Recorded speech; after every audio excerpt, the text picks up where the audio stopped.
Welcome back, everyone. So in this just commentary, this lady here is going to show us how she used this Brazilian wool to create a magic.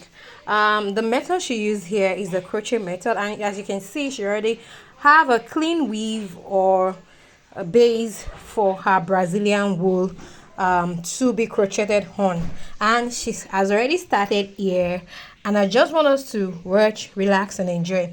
We're going to go on a short break, and we're going to come back to see the magical end.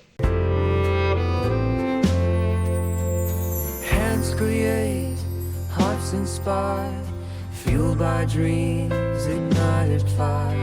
In every braid, a little prayer.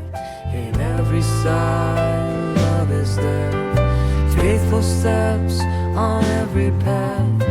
Beauty born from every craft. The potter's touch, the gentle way, guides us through each blessed day. Every sigh, love is there. Faithful steps on every path. Beauty born from every craft. The potter's touch, the gentle way, guides us through each blessed day. Every sigh, love is there. Faithful steps on every path.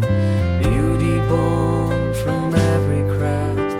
The potter's touch, the gentle way, guides us through each blessed day.